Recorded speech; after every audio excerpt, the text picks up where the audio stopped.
Hello বন্ধুরা, good morning. তোমরা সকলে কেমন আছো? আশা করছি ভালো আছো। তো দেখো, আমাদের এক পাড়ার কাকিমার কাছে জিতুকে নিয়ে গেলাম, কারণ জিতুর জন্ডিস হচ্ছে।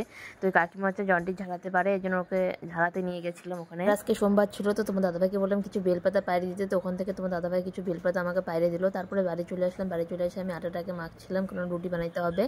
আর তারপরে আবার লেট হয়ে গেছিলো দেখে তোমার দাদাভাই বলে যে আমি বানাচ্ছি, তুমি জিতুকে রেডি করে দাও। তো তোমার দাদাভাই দিকে রুটি বানাচ্ছিলো, আর আমি জিতুকে দেখে স্কুলের জন্য রেডি করে দিচ্ছিলাম। তো দেখো, এদিকে আমি রেডি করেছিলাম, আর ওদিকে জিতুর জন্য টিফিন রেডি হয়ে গেছে। তারপরে তোমাদের দাদাভাই চা রুটি খাই, জিতুকে নিয়ে স্কুলে চলে গেল। আজকে আমি তাড়াতাড়ি রান্না বসাই দিলাম, কারণ জিতুকে আজকে আমি স্কুল থেকে আনতে যাব, কারণ ও অনেকদিন থেকে বলতেছে ওকে স্কুল থেকে আনার জন্য। আমি তো আনতে যাই না, তোমার দাদাভাই কাজের থেকে আসার সময় ওকে স্কুল থেকে নিয়ে আসে, আর আমি তো আনতে যাই না। এই জন্য অনেকদিন থেকে বলে যে মা তুমি আমাকে স্কুল থেকে আনতে যাবা।